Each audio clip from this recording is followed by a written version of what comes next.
To the African History Network show right here on 910 AM, the Superstation, the Future of Radio. I'm your host, Brother Michael Imhotep. It is Monday, July 5th, 2021, and we are live. Hope everybody's doing well. We know we just came off of a 4th of July holiday weekend for some, and we're back live. We were off the air on Sunday because they were re-airing shows Saturday and Sunday on 910 AM Superstation WFDF, but we're back live here today. Calling numbers 313-778-7600, 313-778-7600 if you have a question or comment.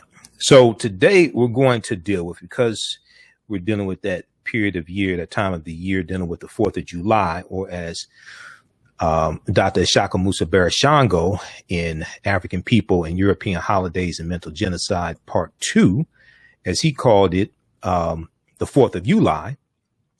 And this is a copy of it. You know, I posted the picture of book 1, which has the yellow cover. Book 2 is where he goes into the history of Independence Day and the 4th of July. That's chapter 1, page 1, America's Independence Day, the 4th of July. Okay.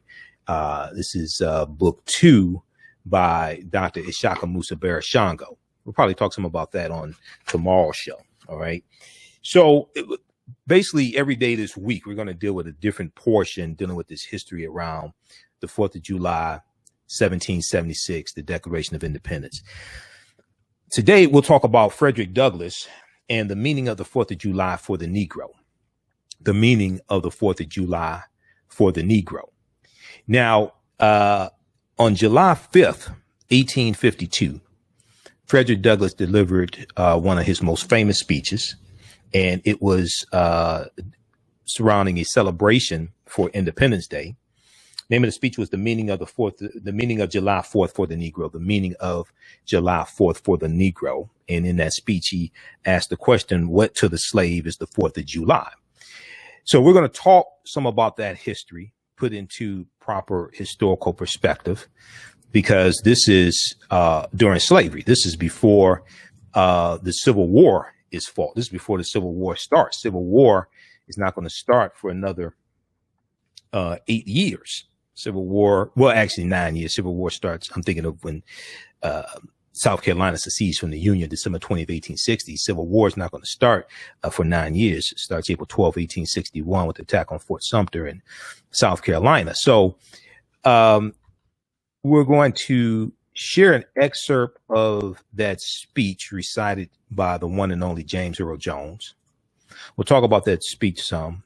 We'll give you some of the background history on the Declaration of Independence and the signing of the Declaration of Independence, July 4th, 1776, when 4 of the 52 signers of the Declaration of Independence signed it.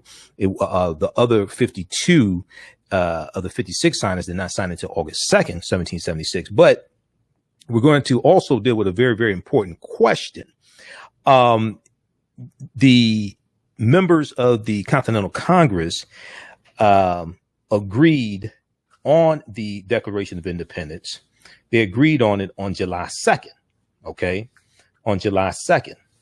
So the question has to be asked. See, the colonies had already voted for freedom from British rule, but debates, but what happened was that's on July 2nd. They agreed on it. Why did it take to July 4th to adopt it?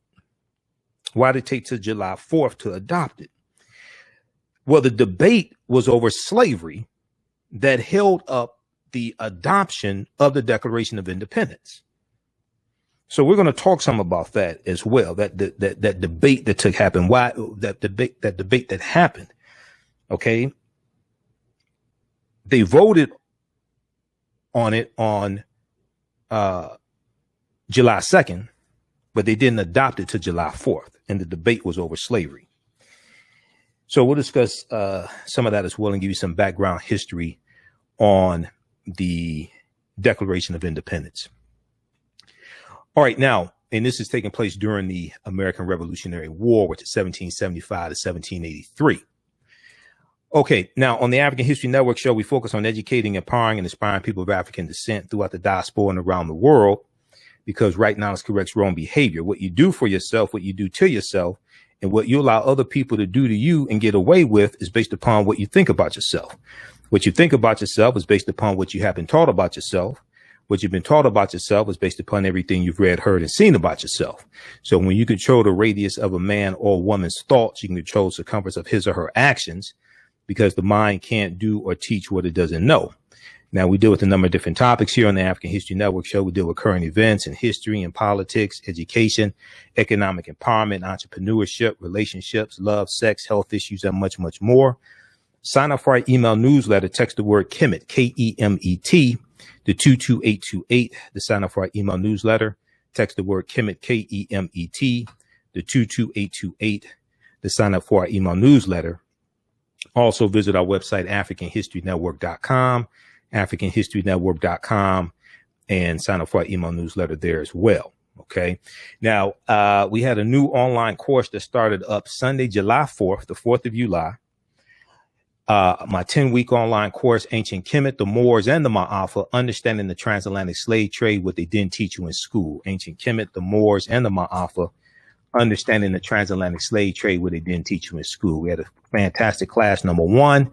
You can still register for this 10-week online course. It's going to meet on Sundays, 2 p.m. to 4 p.m. Eastern Standard Time.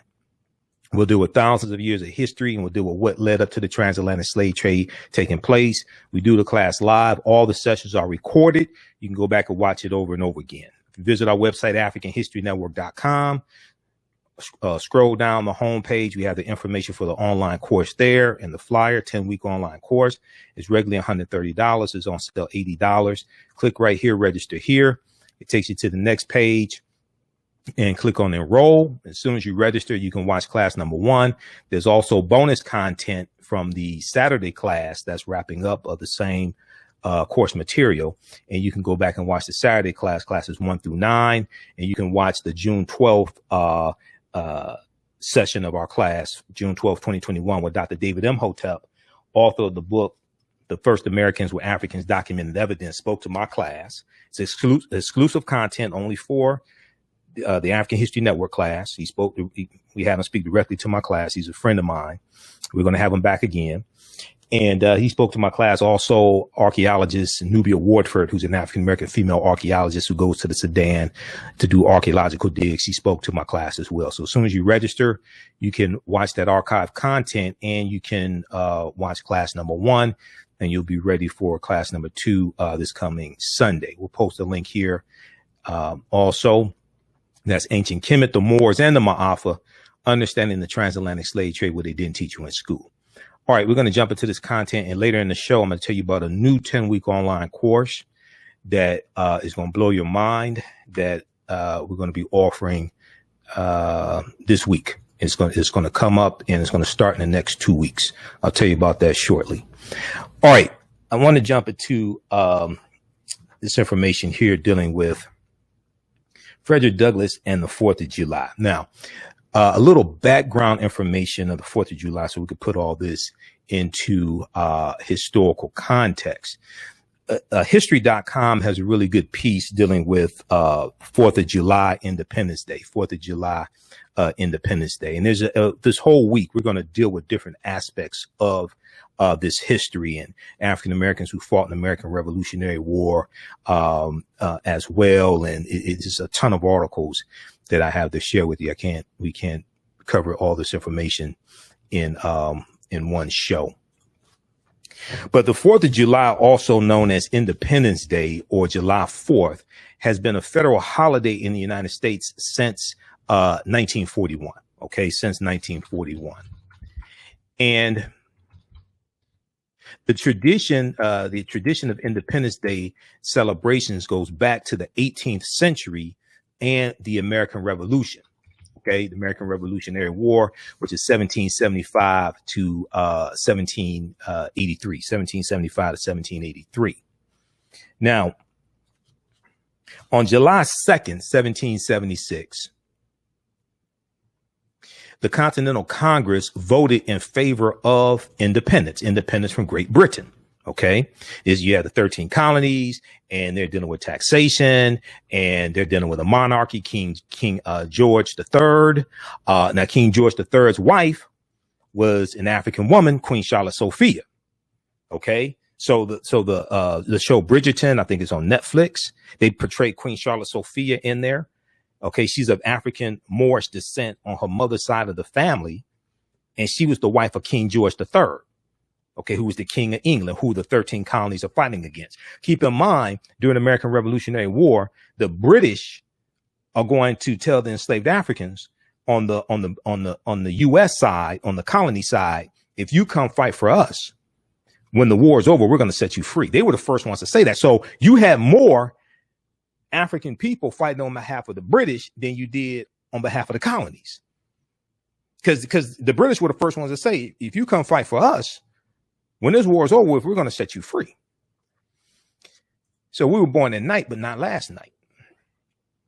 Now, on July 2nd, 1776, the Continental Congress voted in favor of independence,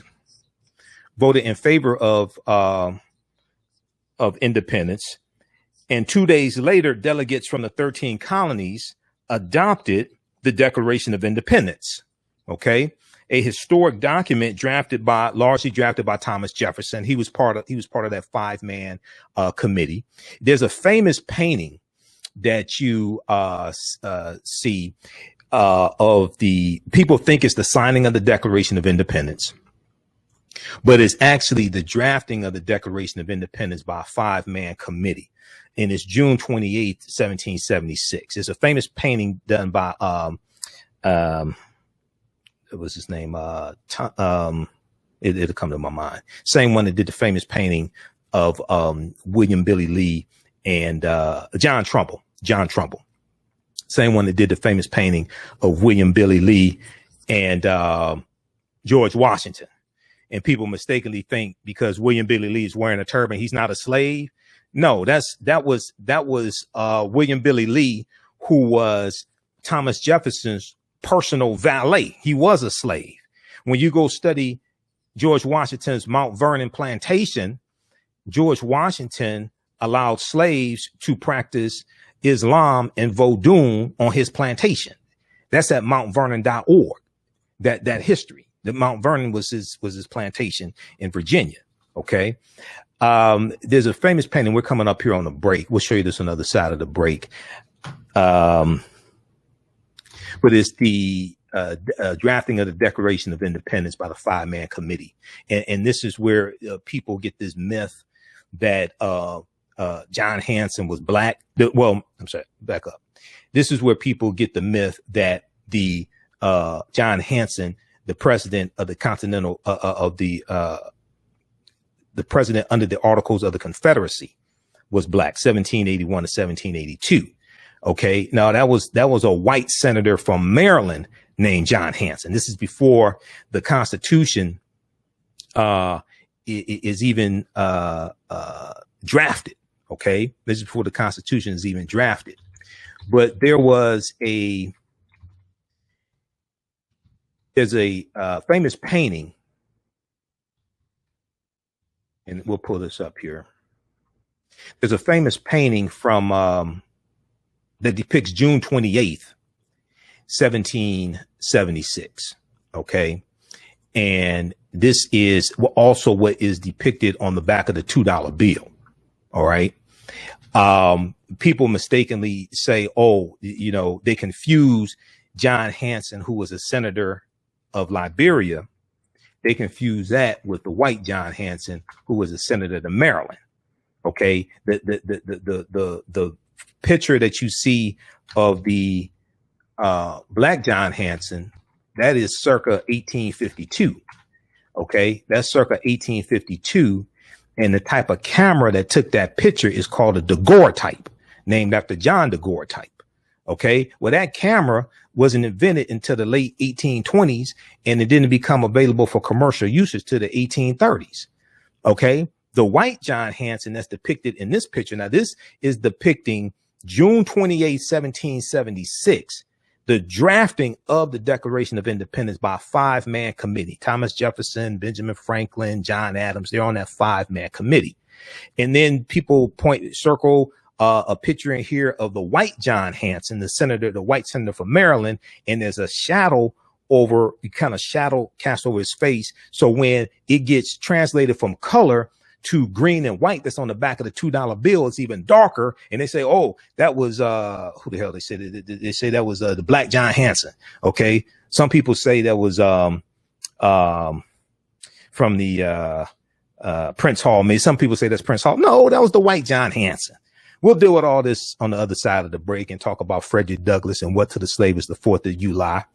You listen to the African History Network show right here on 910 a.m. the Superstation, the Future Radio. Michael Imhotep. We'll be back in a few minutes. 910, the Superstation, the oldest radio station in town since 1922. Welcome back to the African History Network show right here on 910 a.m. the Superstation, the Future Radio. I'm your host, Brother Michael Imhotep. It is Monday, July 5th, 2021. It's the day after the 4th of July. As Dr. Shaka Musa Barashango called it. All right. So right before the break, I was giving you some background information dealing with the Declaration of Independence, the American Revolutionary War. And we were talking, I started talking some about John Hanson as well. Now, there were 2 John Hansons. I was showing you the painting. Now you see why we're going to have to deal with this like every day this week. I got too much information to deal with to try to put all this into 1 hour. Okay. I've got like probably 7 articles right here to my right. But it's too much information to try to deal with in 1 hour. But right before the break, I was showing you this famous painting. This is done by an artist named John Trumbull. It's a painting done by an artist named John Trumbull. Okay. And John Trumbull is also the artist who did the famous painting of what's his name, George Washington with William Billy Lee. William Billy Lee is an African American man with a turban on his head, and people erroneously say, incorrectly say, oh, he wasn't a slave because he's wearing a turban. No, that was William Billy Lee was the only out of 318 slaves that George Washington owned when he died. William Billy Lee was the only one he freed upon his death. The rest are going to be, some of them are going to be freed when Martha Washington dies. The ones that George Washington owns, they're going to be freed when Martha Washington dies, and the ones that Martha Washington owns are going to be redistributed amongst her relatives. William Billy Lee was the only one that Washington freed upon his death. But this is a famous painting that is depicting the drafting of the Declaration of Independence by a 5-man committee. Okay, and you can research this. They have this picture. Just search for a drafting of the Declaration of Independence. The white John Hanson is depicted in this painting. Okay, and he was a white senator from Maryland, and he's going to be president of the Continental Congress from 1781 to 1782, and he dies in 1783. Okay, I wrote an extensive article about this back March 4th, 2016, because I write articles as well. I just haven't had a lot of time to write articles. No, the black John Hanson was never president. And in this article is the video that I did providing overwhelming evidence showing that the black John Hanson was not president. These 2 guys lived between 2 different periods of time. The black John Hanson, that photograph of him is circa 1852. Is on the Library of Congress website. Okay. The type of camera that is taken with is called a daguerreotype. The daguerreotype was named, the daguerreotype camera was named after John daguerreotype. The camera is invented in the late 1820s, somewhere around 1826, but is not available for commercial usage to the 1830s. This depiction you see here of the white John Hanson, who was a senator of Maryland, this depiction is from the late 1760s. And he serves as president of the Continental Congress from 1781 to 1782. He dies in 1783. He dies before the photographic camera is even invented. So so when you look at George Washington, when you look at Thomas Jefferson, all these guys, they basically are going to die before the photographic camera for the most part. They're going to die before the photographic camera is even invented. That's why you just see paintings of them. You don't see photographs. The Black John Hanson, this is circa 1856, I should say, not 1852, circa 1856, the Gore type photograph of him. And he's a senator to Liberia. Well, Liberia wasn't founded until 1821 by the American Colonization Society. And the American Colonization Society was founded about 1817. See, when you study history, there's something called historical check marks. There's something called historical check marks. A lot of this BS floating around on social media is nonsense. And if you understand history, you realize it's nonsense because all you have to do is apply historical check marks to it. That's all you have to do is apply historical check marks to it. Okay. So when did you say this person lived? Okay. Now compare that to other things taking place at that time in history. We can compare historical check marks. And if the Black John Hanson was president of the Continental Congress, you think you wouldn't have heard of that? Then you think there wouldn't be overwhelming evidence of that? You think they talk about that in slave narratives and things like that? It's simple Simon ass BS. That's what it is. But read this article here. A lot of this stuff floating around on social media is nonsense created by people who had nothing better to do and don't understand history. So I go through, break all the stuff down. I got the picture right here of John Trumbull. This is an extensive article I wrote. I've got it right here. Okay. And this is, this painting was commissioned in 1817. John Trumbull was the artist who did it. Okay. So you see, they have, sometimes you'll see when they put this propaganda out, they'll put a picture around this guy's face and say, oh, okay, this is the color picture. Now, here's the thing. This is what is depicted on the back of the $2 bill. This is what is this scene right here is what is depicted on the back of the $2 bill. The back of the $2 bill is not depicting the signing of the Declaration of Independence. It is depicting the drafting of the Declaration of Independence by a 5-man committee. Thomas Jefferson was on that 5-man committee. You're taking a color painting and you are creating a version of it in green and white, basically green and white, different shades of green, different shades of white. So in the painting that's in color done by John Trumbull in 1817, the white senator from Maryland, John Hanson, there's a shadow over his face, but you can still see he's white. When that gets translated into green and white, it gets even darker. So you have people saying, "Oh, that was the Black John Hanson."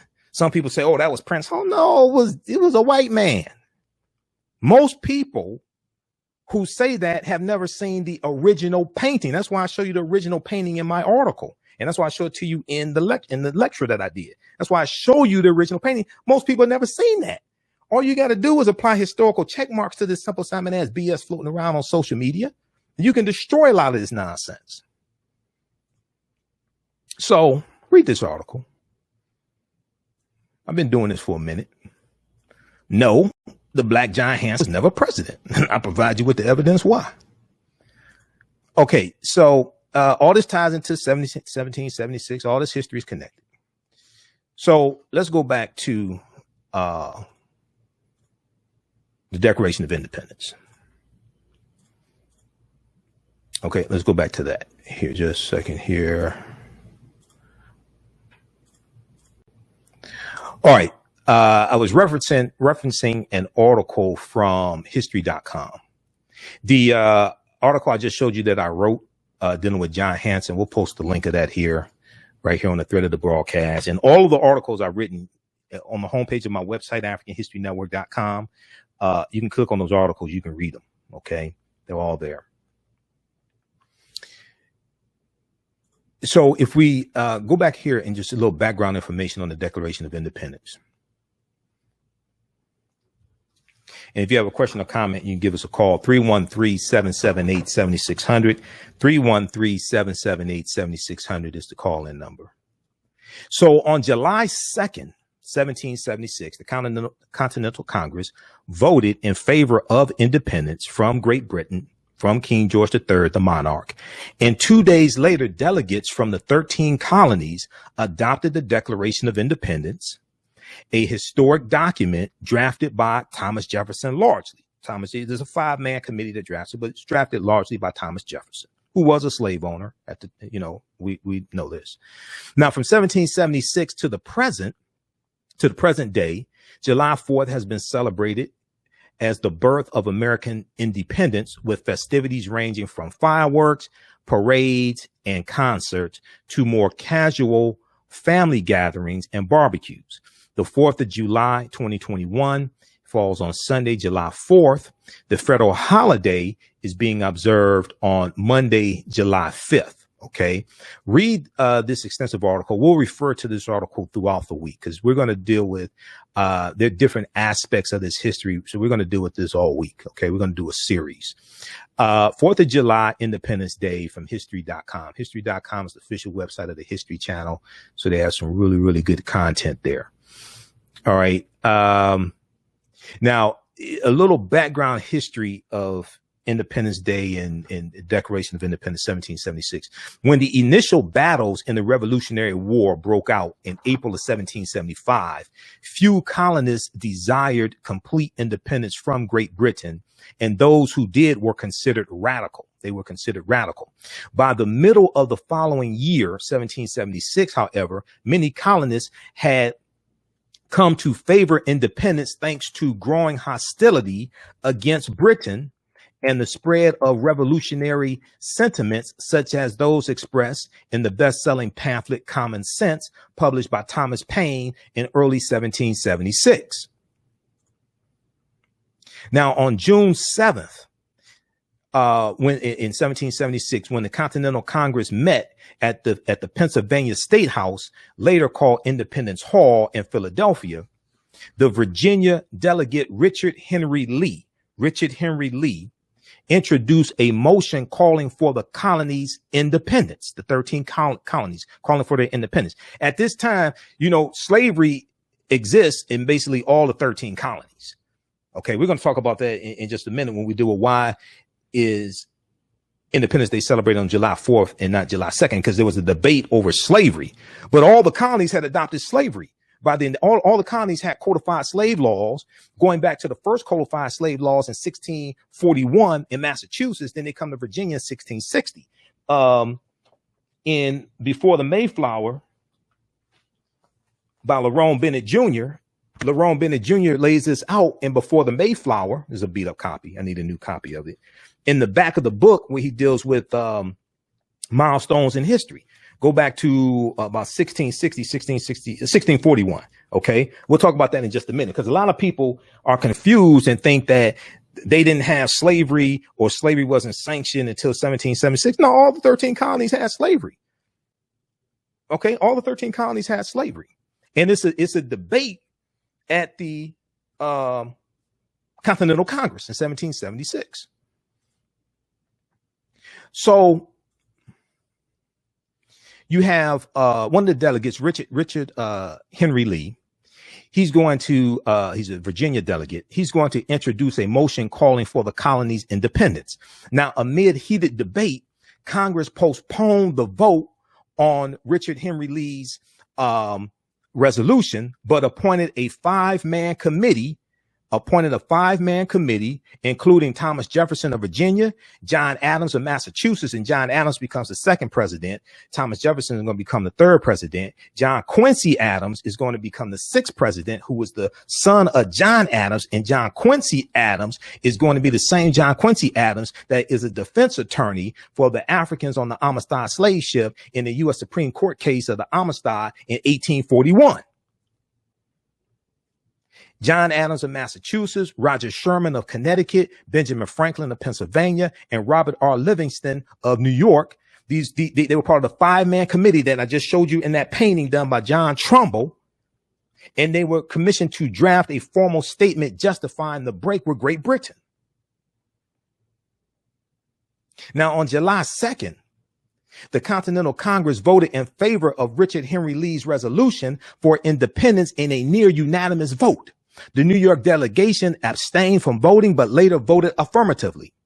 On that day, John Adams wrote to his wife, Abigail, and John Adams also, second president of the United States, right? John Adams also, this would be under the U.S. Constitution. Okay, second president under the U.S. Constitution after George Washington. John Adams was also the first president to live in the White House in Washington, D.C., because when George Washington was president, the White House in Washington, D.C. had not been built yet. It was under construction. It had not been built yet. John Adams wrote to his wife, Abigail, in that July 2nd, 1776, and he said, quote, will be celebrated. He was saying that July 2nd will be celebrated by succeeding generations as the great anniversary festival, end quote, and that the celebration should include, quote, pomp and parade, games, sports, guns, bells, bonfires, and illuminations from one end of this continent to the other. This is where a lot of this comes from. Okay. He said there should be that the celebration should include, quote, pomp and parade, games, sports, guns, bells, bonfires, and illuminations from one end of this continent to the other, end quote. Now, on July 4th, 1776, the Continental Congress formally adopted the Declaration of Independence, which had been written largely by Thomas Jefferson. Even though there was a 5-man committee that drafted it, it was written largely by Thomas Jefferson.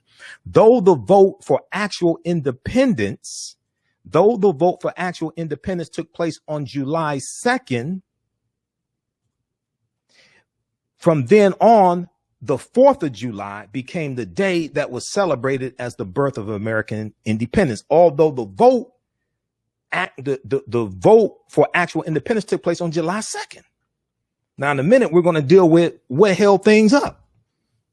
Why didn't they adopt it to July 4th? Okay, so read the rest of this article here from history.com.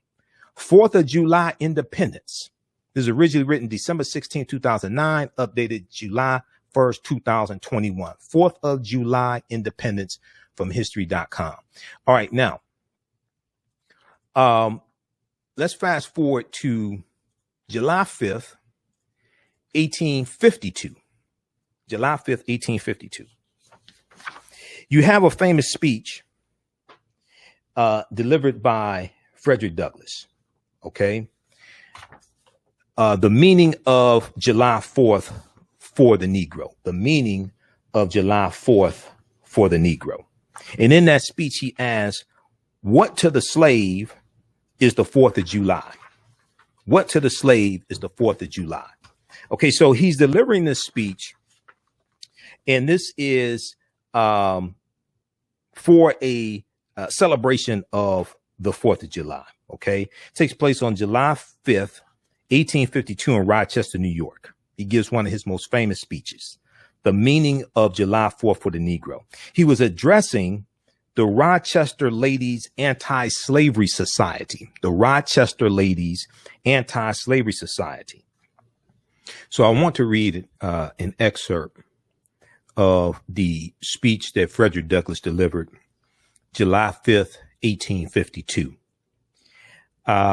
He was speaking in Rochester, New York, and he was speaking to the Rochester Ladies Anti-Slavery Society, the Rochester Ladies Anti-Slavery Society.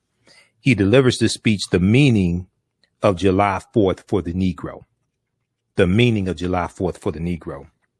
There's an excerpt of James Earl Jones reading this speech. Democracy Now! Has it on their website, and is part of Voices of a People's History of the United States.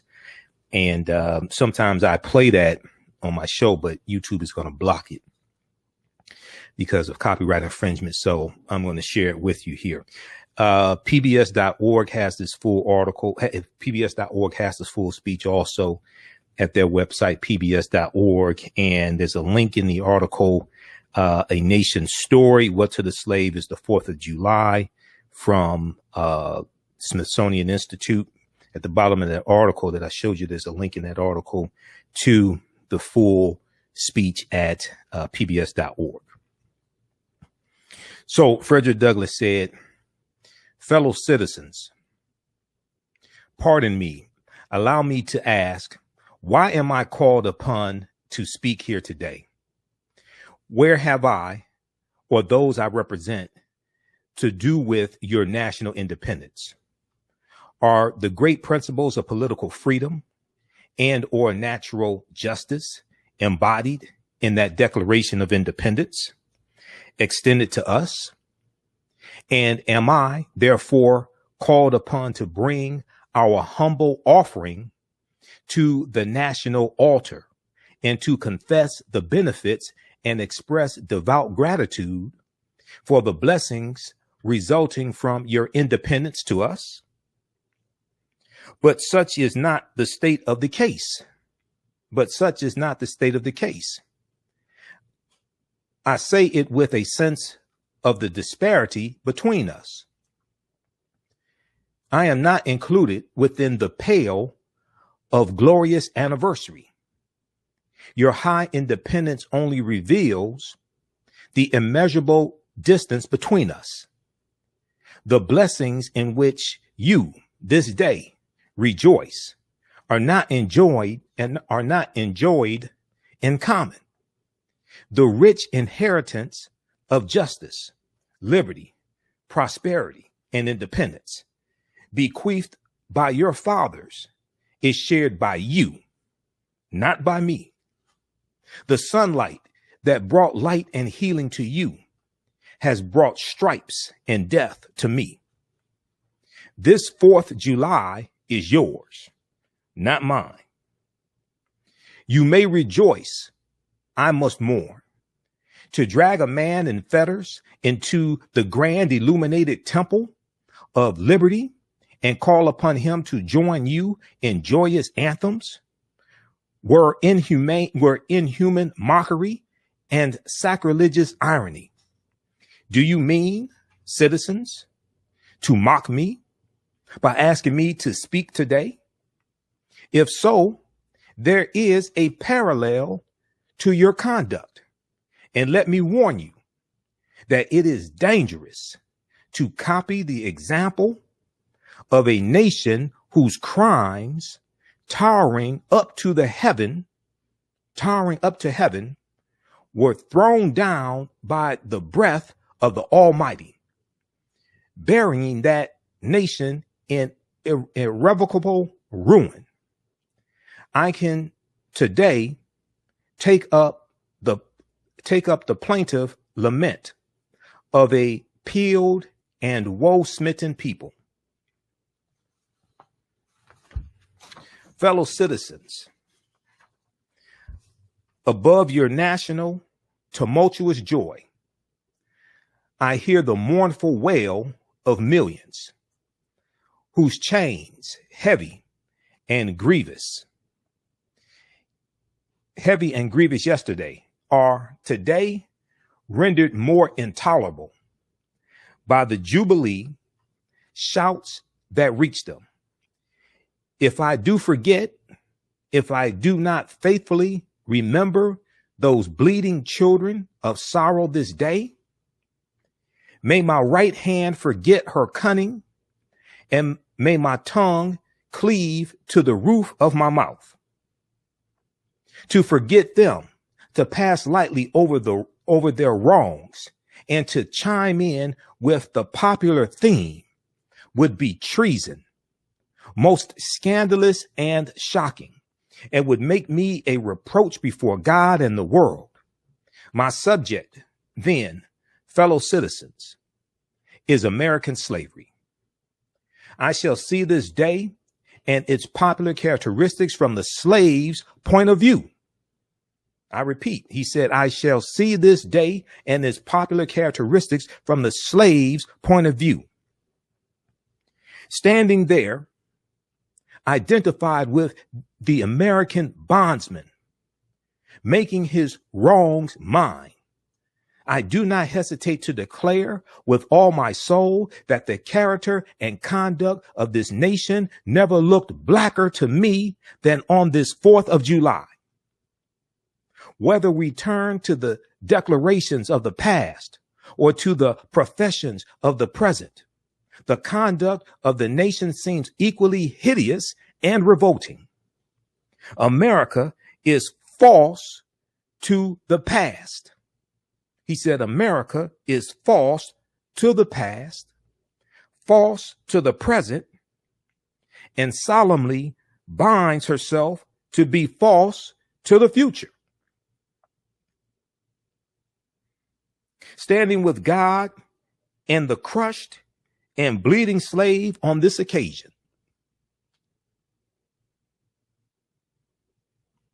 Standing with God and the crushed and bleeding slave on this occasion, I will, in the name of humanity, which is outraged, in the name of liberty, which is fettered, in the name of the Constitution and the Bible, which are disregarded and trampled upon, dare to call in question and to denounce with all the emphasis I can command everything that serves to perpetuate slavery, the great sin and shame of America. I will not equivocate.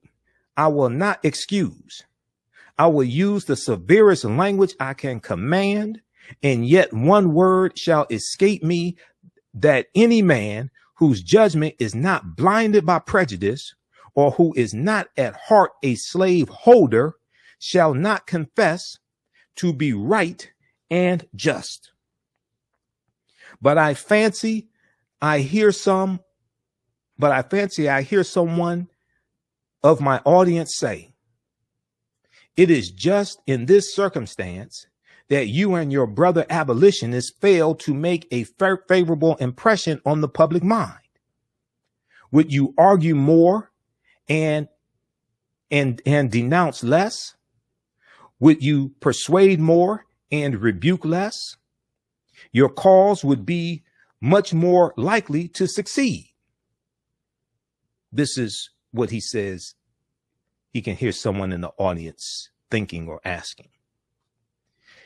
Douglas goes on to say, but I submit, where all is plain, there is nothing to be argued. What point in the anti-slavery creed would you have me argue? On what branch of the subject do the people of this country need light? Must I undertake to provoke that the slave is a man? That point is conceded already. Nobody doubts it. The slaveholders themselves acknowledge it in the enactment of laws for their government. They acknowledge it when they punish disobedience on the part of the slave. There are 72 crimes in the state of Virginia. There are 72 crimes in the state of Virginia, which, if committed by a black man, no matter how ignorant he be, subject him to the punishment of death, while only 2 of the same crimes will subject a white man to the like punishment. What is this but the acknowledgement that the slave is a moral, intellectual, and responsible being? The manhood of the slave is conceded. It is admitted in the fact that Southern statute books are covered with enactments forbidding, under severe fines and penalties, the teaching of the slave to read or write. When you can point to any such laws in reference to the beasts of the field, then I may consent to argue the manhood of the slave. When the dogs in your streets, when the fowls of the air, when the cattle on your hills, when the fish of the sea and the reptiles that crawl shall be unable to distinguish the slave from a brute, then will I argue with you that the slave is a man. Now, keep in mind, this is 1852. In 1852 also is going to be the same year that the Harriet Beecher Stowe writes her book, Uncle Tom's Cabin. And that's really going to expose America to the atrocities of slavery also. Okay. That's going to be in 1852 as well.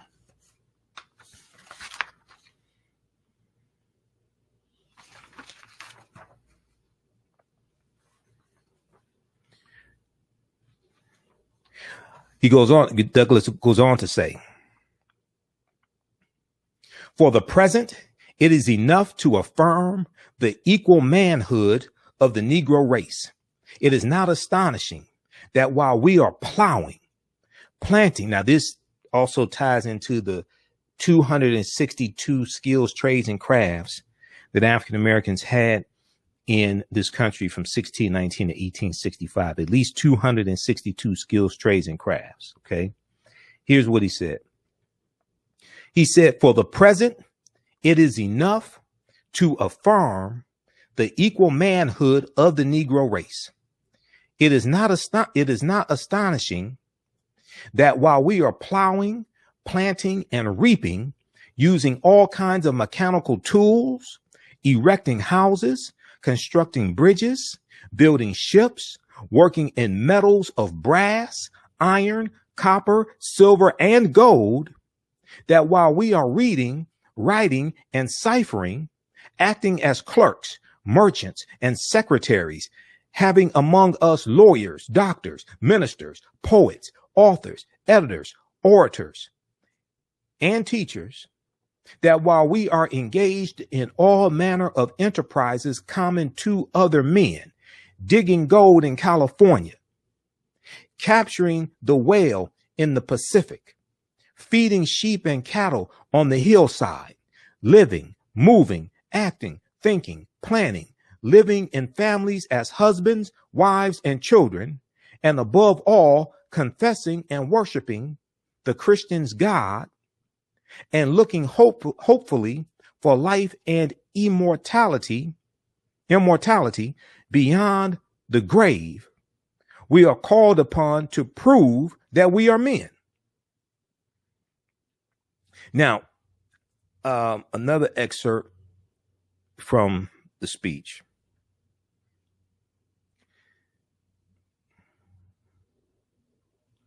And let me go down to this last paragraph.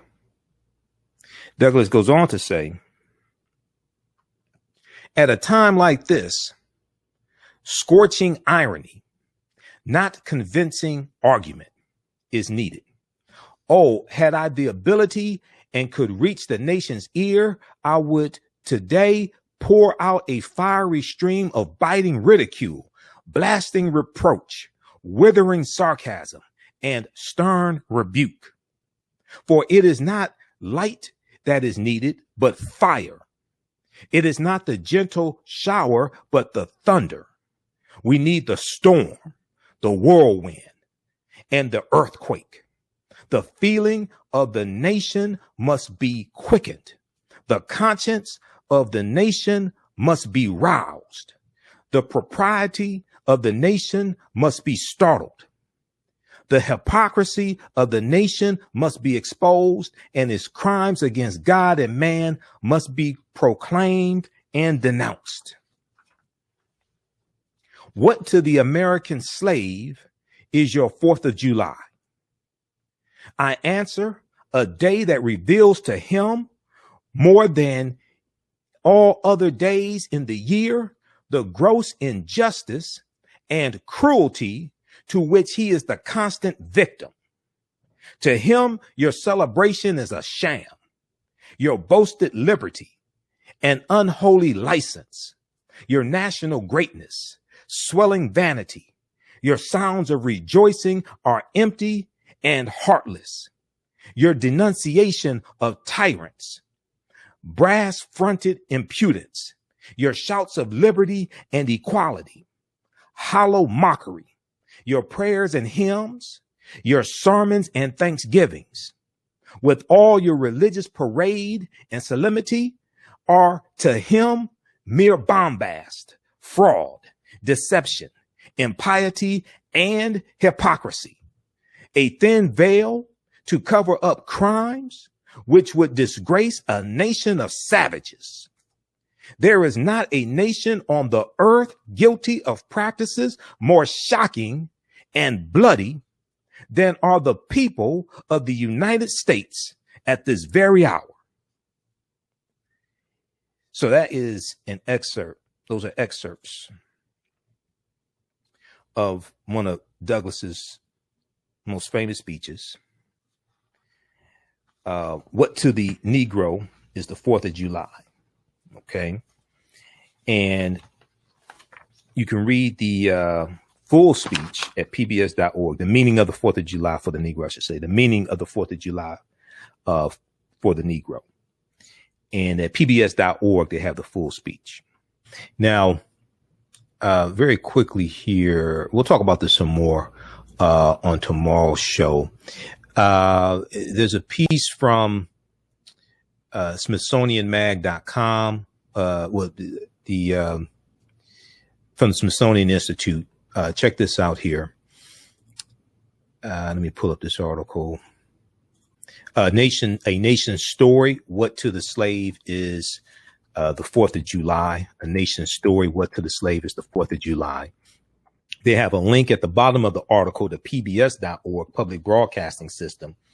And at pbs.org, they have the full speech where you can read that as well. We'll talk some more about this on tomorrow's show. Okay. But because this is the full speech right here. But the link is at the bottom of this article. But very quickly, if we look at this now, this year, the 4th of July comes after the first federal holiday of Juneteenth. And see, this year is different. Not only are we coming out of the coronavirus pandemic and people are able to be out, because we weren't really able to be out in 2020. But now this is after this, you have, the insurrection, January 6th, 1. Okay. 2, you have the 100th commemoration of the Tulsa Race Massacre, the 100th commemoration of the Tulsa Race Massacre. And President Joe Biden did a proclamation declaring June 1st as a national day of remembrance, So this is forcing America to deal with a history that America historically really has not wanted to deal with. Okay. The Tulsa Race Massacre. Secondly, you have the Juneteenth holiday being made a federal holiday. And that passed Congress and was signed into law by President Joe Biden. And now this is, because it's a federal holiday, Juneteenth is forcing America to have to deal with a history that Republicans are passing laws in state legislatures to suppress the teaching of that history in school, largely in how it's taught, attacking critical race theory, even though critical race theory is not taught in K through 12, attacking the 1619 Project, restricting what you can teach about systemic racism in school, etc. Okay. Because they really don't want to deal with the history. So when we deal with the 4th of July, it's then also dealing with this history of slavery at the same time. When you're talking about life, liberty, and the pursuit of happiness, whose life, liberty, and pursuit of happiness? Because your way of life is dependent upon enslaving African people and keeping them enslaved to create your wealth. So just a few quick things here. Then I want to get to the second topic. In this article here, it says this year's Independence Day celebration comes on the heels of the nation taking significant steps in reckoning with this past by acknowledging Juneteenth as a federal holiday. Let me blow this up some. Acknowledging Juneteenth as a federal holiday. Juneteenth provides an opportunity for celebration and commemoration of the moment that freedom came for some of the millions of enslaved Black people in the nation. It took the 13th Amendment to actually amend the U.S. Constitution. It was adopted December 6. It was ratified December 6, 1865, when Georgia ratified the 13th Amendment. It took the 13th Amendment of 1865 to ultimately provide freedom for all enslaved African Americans. and bring the nation out of the bondage of slavery. Both Juneteenth and Independence Day champion landmark victories and a prideful history and culture. Now, Independence Day prideful to some people, not a lot of African Americans don't celebrate it. Now, as I said yesterday and posted on Facebook and on Twitter, we should study that history of 1776, July 2nd and July 4th. We need to study the history. You may not celebrate it, but we need to study that history because that impacts what's going on right now today. It goes on, this article goes on to say, to be clear, Black men contributed to the nation's independence as they fought for their own freedom while serving in the Revolutionary War. As Black patriot Burrow Branch said, he was a blind African slave. Burrow Branch said, quote, "Thus was I a slave for 5 years fighting for liberty," end quote. The 4th of July is an occasion for African Americans, indeed all Americans, to mark the nation's independence, and its paradox. Now, this is Smithsonian saying this. Okay, you can do what you want to do, but read what Dr. Shakamuzi Barashango said also. But you can do what you want to do. I mean, I know, we have veterans, and something that's important to understand is more African people fought on behalf of the British than the colonies, because the British were the first ones to say, they told the enslaved Africans on the colony side, if you come fight for us, when the war is over, we'll set you free.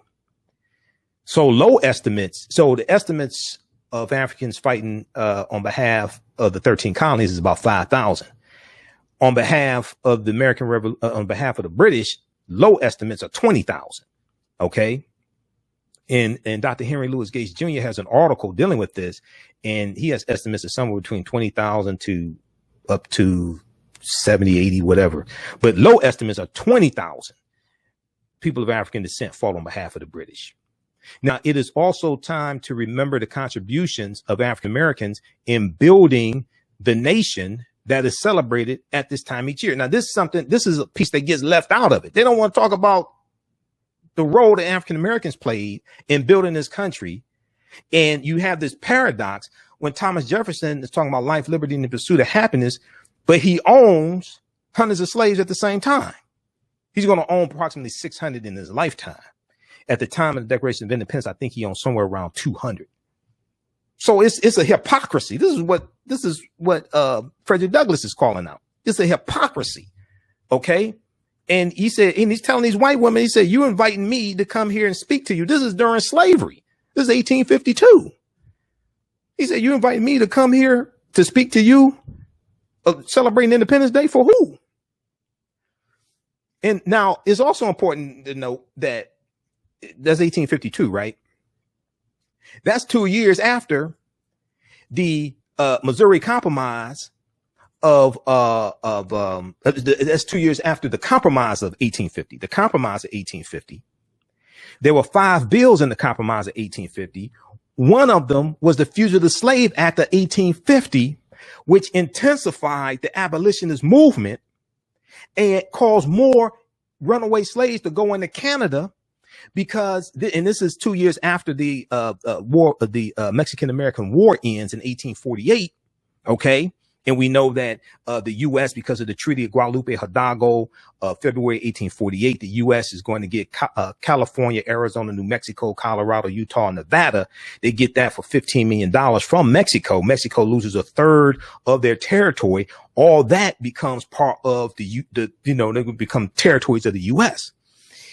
Because of the Fugitive Slave Act of 1850, now they can be runaway slaves who go up north can be captured and taken back into slavery by deputized white men. So more of them go into Canada.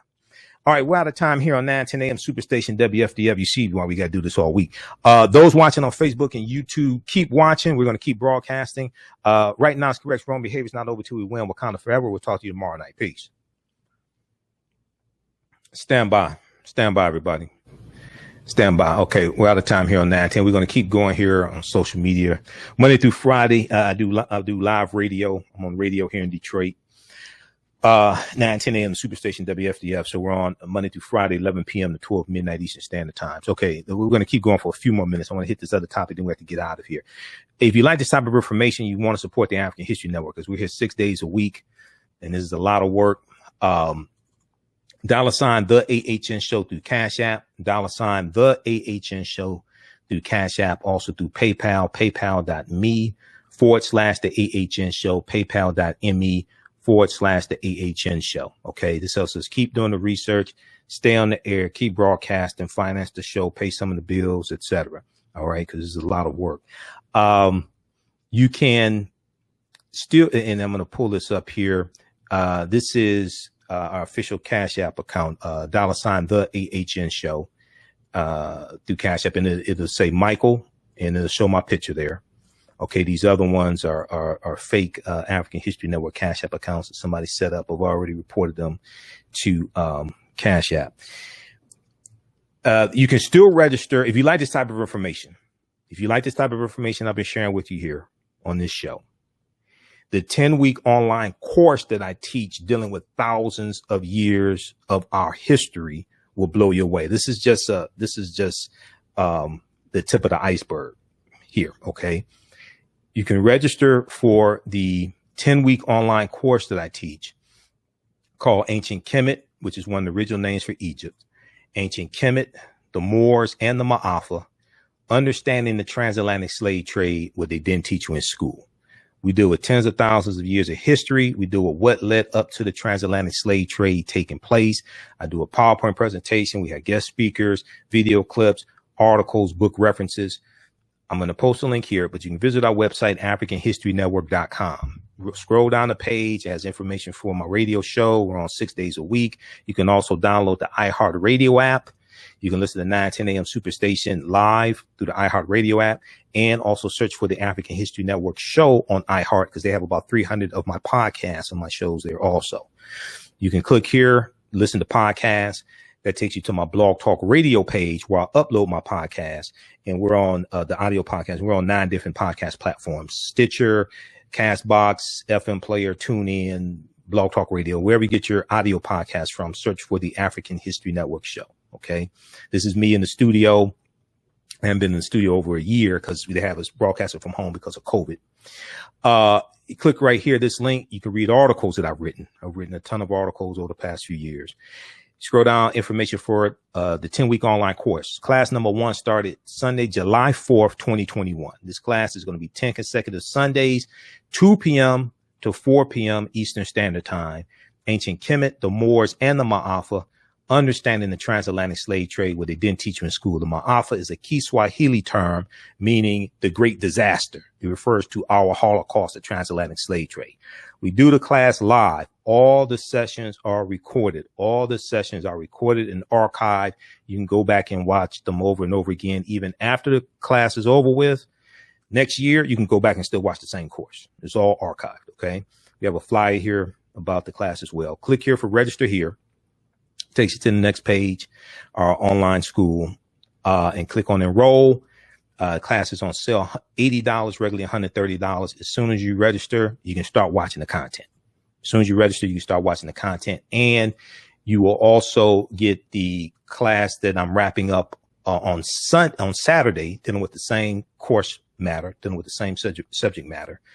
And we have classes 1 through 9 archived of the Saturday class. And in that Saturday class, Dr. David Imhotep spoke to my class on June 12th, 2021, who wrote the book, The First Americans Were Africans, Documented Evidence. And then also Nubia Wardford, who's an African-American female archaeologist. He spoke to our class as well. And she talked about the origins of ancient Kush and the African queens of antiquity. You'll be able to watch that as well. Okay. And you'll be ready for class number 2 that is going to be on Sunday, July 11th. All right. So you can register for that. Ancient Kemet, the Moors, and the Maafa, understanding the transatlantic slave trade, what they didn't teach you in school. Okay, let's continue here. Now, I'm going to go back to this one here. So this is from, no, that's not the one I want. I want the one from Smithsonian Mag. Let's go back to that one. Then we'll go to the one from National Geographic. And then I have to get out of here. We're going to deal with this topic all week long. We'll talk some more about Bill Cosby. We'll talk about Joe Brown and the interview Joe Brown did with Mark Lamont Hill, made Mark Lamont Hill look like a fool.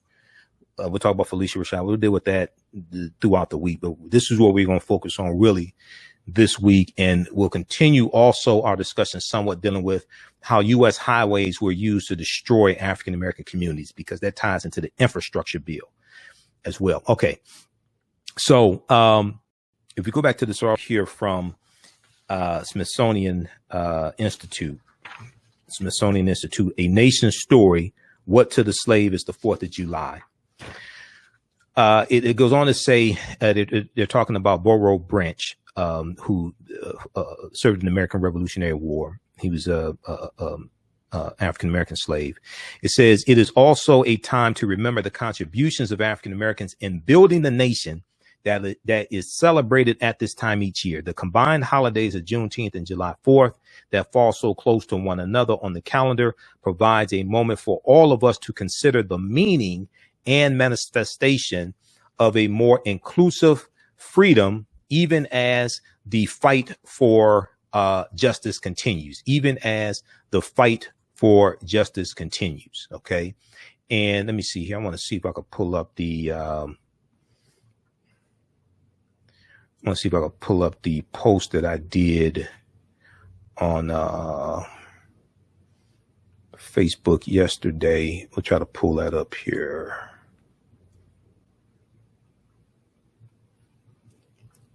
Okay, we'll try to pull that up. Where I talked about, I showed the cover of Dr. Shaka Musa Barashango's book, African People and European Holidays and Mental Genocide. Okay, let's continue here. So I want to go to this next one.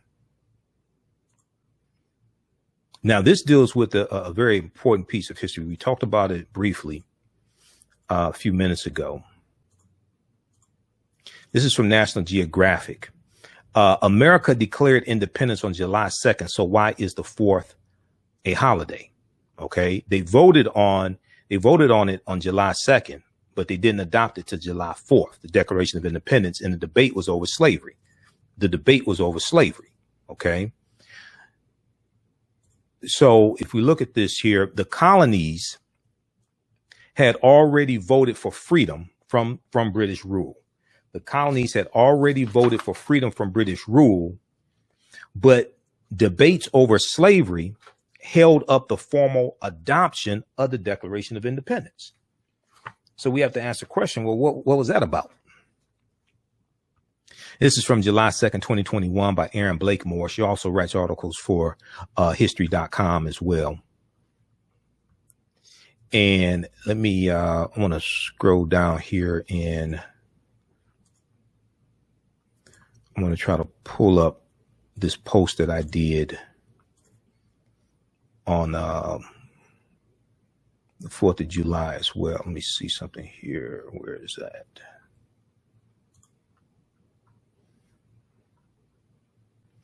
Let's see, let's do this. Let me see if we have, let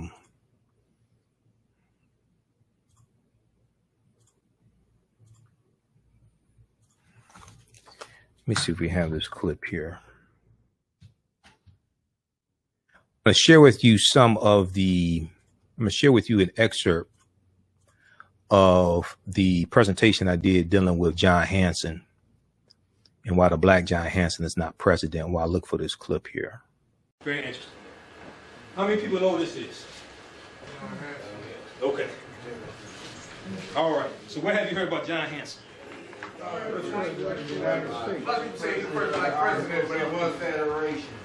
Say again, brother? President of the Articles of Confederation. Okay. You saying that's what you heard, or you saying he was? He was. Okay. In the sweat lodge. Say again? In the sweat lodge. The sweat lodge, okay. All right, now what I say may be outside the circumference of... He's on the picture of the dollar bill. $2 bill, that's what they say. $2 bill. What year did he die? Long time ago. I know that. On the back of the $2 bill, what is that depicting? The what? No, on the back of the $2 bill. They're white men on the back of the $2 bill. They aren't back there because he's president. Well, what is that depicting on the back of the $2 bill? That's when there was signing of the Declaration of Independence. Okay. You can disagree with me, that's fine. You know, but I'm gonna show you this stuff. You still want to disagree with me, that's cool. Like I said in the beginning, you don't have to take my word for this, go do your own research. Okay, now. All right, so when we look at the $2 bill, if you look on the reverse side, this is what is depicted right now. Unfortunately, there's some misinformation about the $2 bill. If you look at what's circled in red, the way this myth goes is that this person is John Hanson the Moor, the black John Hanson. Okay, this scene is from June 28th, 1776. It's not the signing of the Declaration of Independence. It is the drafting of the Declaration of Independence by the 5-man committee. Okay, the adoption of the Declaration of Independence doesn't occur until the 4th of July, 1776, but it's not completely signed until about August of 1776. August 2nd of 1776. You have about 52 signers who have signed it, but there's still 6 who have not signed it. But it was adopted the 4th of July, 1776. Okay, now I've heard some Prince Hall Masons say that that's Prince Hall there as well. Okay, now here's the problem with this theory. This depiction is from a painting done by an artist named John Trumbull, which was commissioned in 1817. Okay, next what you see here is the actual painting from John Trumbull. All right, you can go to answers.com and search for a $2 bill as well as Declaration of Independence. When you search for Declaration of Independence, look at the entry from the Columbia Encyclopedia, which does an excellent job on it, and they talk about the actual signing of it August 2nd, 1776, as opposed to July 4th, which most people think is the 4th of July. However, even though John Hancock signed it July 4th, most of the others did not. Okay, now when you look at the painting, you'll see that nobody on the paintings of African descent. You'll see that the person who we had circled on the $2 bill, in fact, just has a shadow over his face. He's clearly European. He just has a shadow over his face. What has happened is that when that painting gets depicted on the $2 bill and you're dealing with shades of white and green or what have you, okay, it darkens his face and it gives fodder to the myth that this was a person of African descent. All right, as we get more into this, dealing with John Hanson and dispelling this myth about John Hanson, you'll understand this as well. But on the back of the $2 bill, there was no one of African descent on the back of the $2 bill. All right, and this is easily verifiable. Proper documentation ends all conversation. All right, so now have you all heard also that he was a senator in Liberia? Yeah, I heard that. You heard that? Okay. Can anybody tell me what year he was born in? 1731? John Hanson. Can anybody tell me? 1831. Okay. Now, what year was Liberia founded? Probably late 1800s. 1821 by the American Colonization Society. And now we're starting to cook. All right, now, I don't use Wikipedia a lot as a source unless I can verify what's going on. Because I do, how's this frozen? I do a lot of research and to back up what I say. All right, now, how many people have looked at this picture? How many people have really looked at it? Yeah. Okay. Not really. You notice this is a picture, not a painting, right? Okay. When were cameras invented?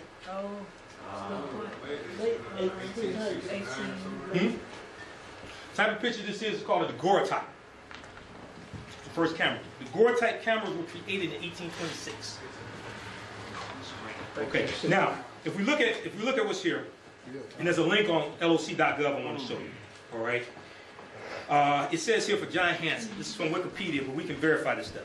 It says he was an African American associated with the American Colonization Society, which sought to relocate blacks in Liberia. In Liberia, he served as a senator from Grand Bassa County.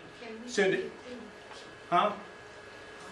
Hanson has recently been confused with the earlier John Hanson, a white politician from Maryland who served as president of the Continental Congress during the American Revolution.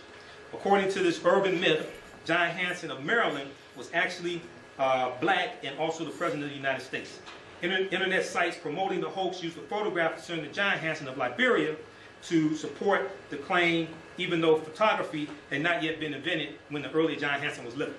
Okay, now if you go look up the daguerreotype, camera, that was invented in 1826. Okay, daguerreotype. Don't take my word for this. Go look that up, and it gives you the history of cameras. And now also the picture that they show you from research that I've done, that's from around 1856. We don't know if the technology in 1826, when the daguerreotype was created, could produce that quality of picture. See, that could be second generation technology, third generation technology. Let me give you an example. How many people knew that you had some people like working in government or high-level sales, they had cell phones in their car in the 60s, 70s, and 80s? Yeah. People know that, right? Yeah. Okay, so, and my dad used to work for Motorola in the 70s, so he had one in his car. James Bond had one in 19. James Bond had one. Yeah. If you look at the Bill Cosby, Sidney Poitier movie, Uptown Saturday Night. Yeah. Biggie Smalls has one in his car. Right. That's not make believe. That technology actually existed. Everybody just didn't have one. The bills were probably $1,000 a month, $2,000 a month. And President Kennedy had touch-tone phone. Okay, yeah. When he was president. Yeah, because he was 63, so yeah, they had it. They had the technology they had was quite a way back. Exactly. And the tones on the movie, the submarine movie, Voyage on the Bottom of the Sea. Okay. The tones on there that movie was made in 1963, and the tones on that movie would give you a government office if you would took your old phone and put it up to the TV, and it put the tones into the phone. Okay. It would give you the United States government classified area. Okay. Okay. Excellent. Excellent. So here's the thing. It's like somebody saying, well, people had phones in their car in the 70s and 80s, so they were sending text messages in. When all text messages, first text message was sent in 1992. So they didn't have that technology, especially out on the market. That's coming from digital technology. They didn't have that technology. So just because somebody had a cell phone in their car in 1960 does not mean it was sending text messages. Okay, that's generations later of technology. Okay. All right, we're gonna pause it right there. That was a hell of a presentation. I had some people walk out after I got finished talking about John Hanson because they couldn't refute what I was saying. They still can't refute it. Had some people walk out mad at me. So the brother that you heard talking about John F. Kennedy and the cell phones, that was Ahati Kalindi E. He passed away last year. He's an ancestor now. That was a friend of mine, and we did lectures together. I interviewed him a number of times. He was a master of the African martial arts. That is a brilliant brother, Ahati Kalindi E. So he was at my lecture there. Okay. But read that article that I wrote. And that video is in there. And that video is on YouTube. It's on my YouTube channel. It's been viewed over 300,000 times last time I checked. And last time I looked at it, I think that was like last year. It was 2020 sometime. It's been viewed over 300,000 times. And once again, name of that article is No, the Black John Hanson was never president. Okay. All this stuff is easily verifiable. Okay. It'd be different if the internet didn't exist, but I'm like, come on. So Okay, let's continue here. I want to go back to, I'm going to go to the second topic here, and then we're going to wrap it up. This deals with America declared independence on July 2nd. So why is July 4th when some people celebrate Independence Day? Okay. America declared independence on July 2nd. Why is July 4th a holiday? If we look here at this piece, and I'm going to post the link here to the article from Smithsonian Institute here that we just talked about dealing with Frederick Douglass. If we look here at this article from National Geographic,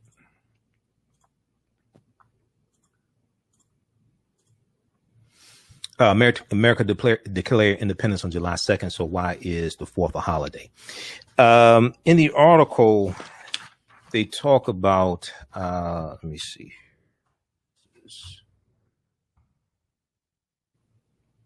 Just a second here. I already signed up.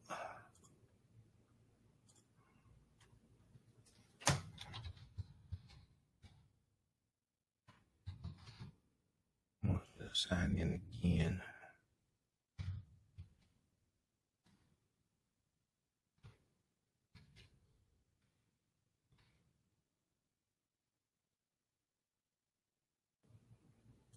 Okay.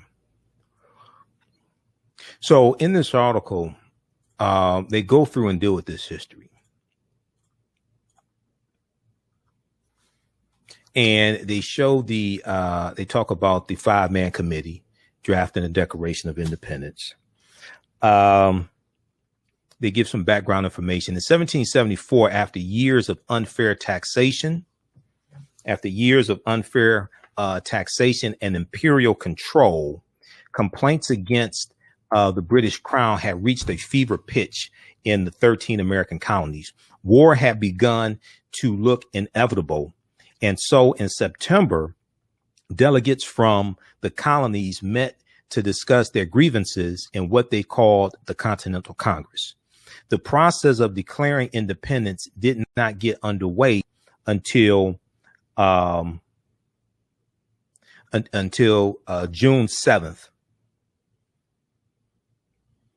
Until June 7, 1776, when Virginia delegate Richard Henry Lee introduced a resolution, in the Second Continental Congress, just 80 words long, what became known as the Lee Resolution.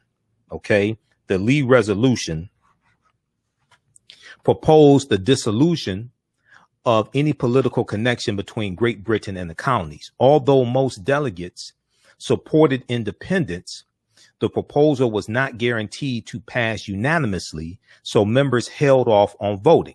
Okay, the proposal was not guaranteed to pass unanimously, so members held off on voting. Now, as delegates lobbied their home states to support the resolution, 5 men got to work on an accompanying document that laid out the reasons colonists wanted to sever ties with Great Britain.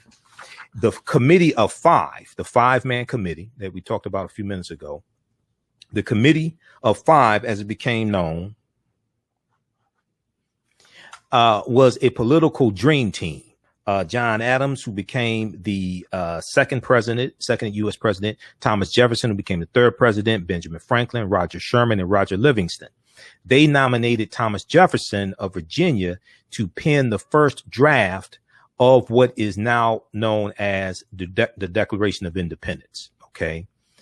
And you can also go to loc.gov, Library of Congress website, and archives.gov and read the Declaration of Independence as well. Now, in a little more than 2 weeks, Thomas Jefferson churned out a draft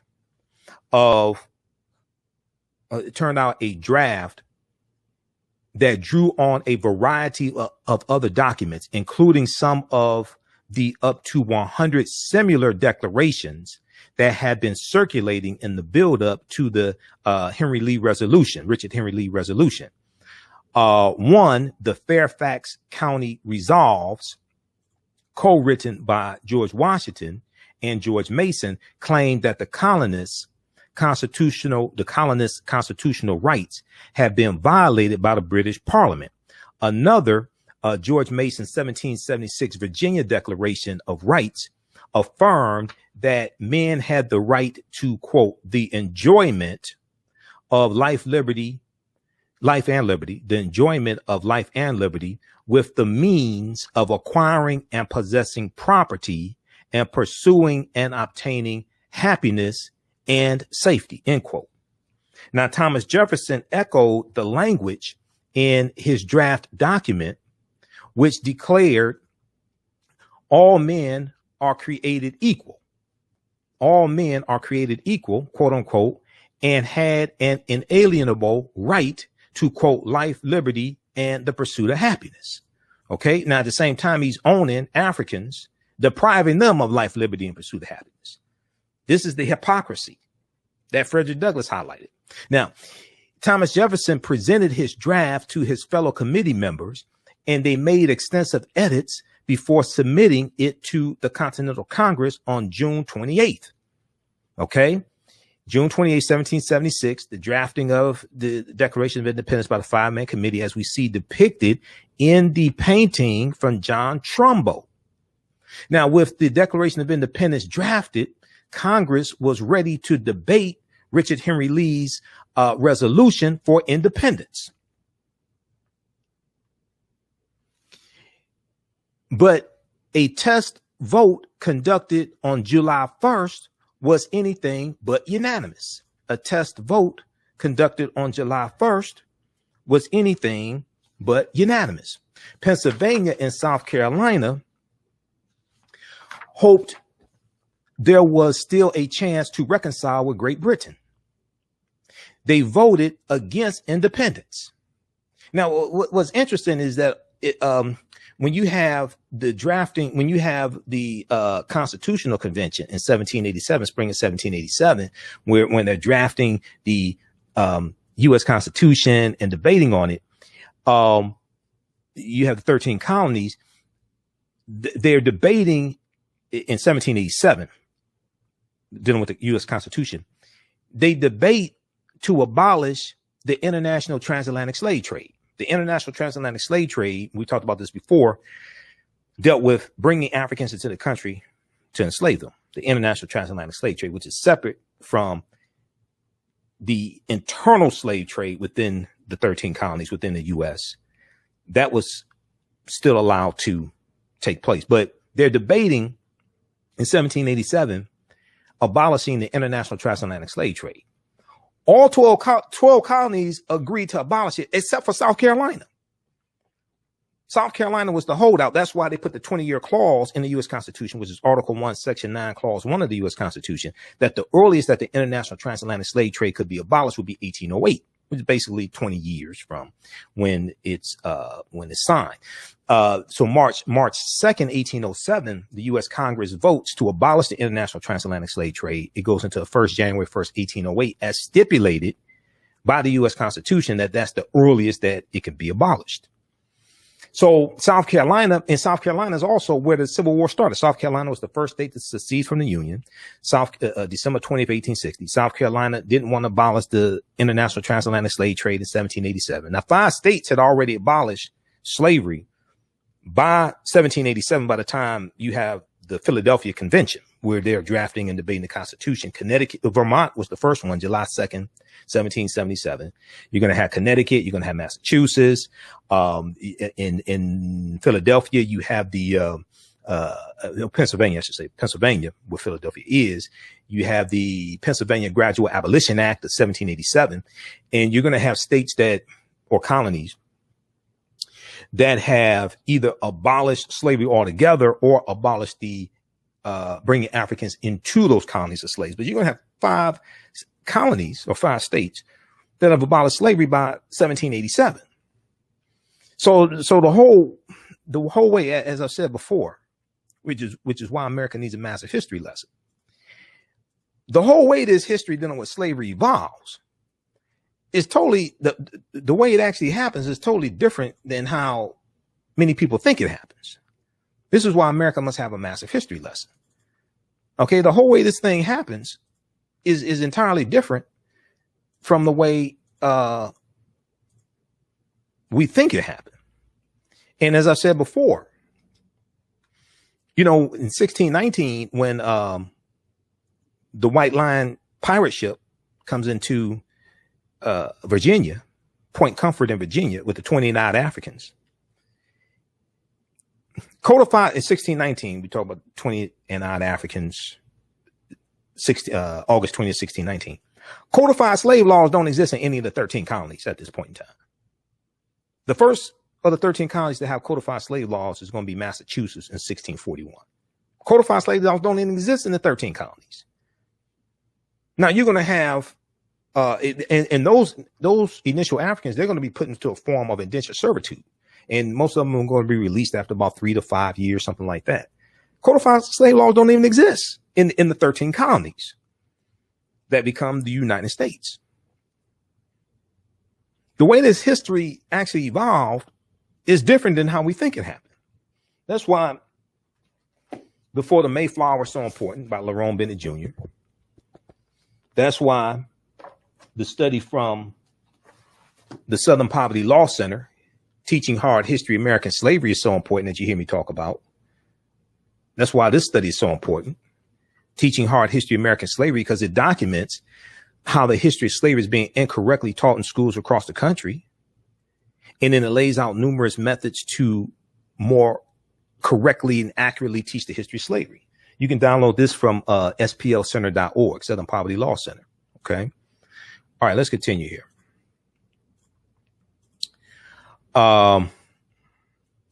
So with the Declaration of Independence drafted, Congress was ready to debate Richard Henry Lee's resolution for independence, but a test vote conducted on July 1st was anything but unanimous.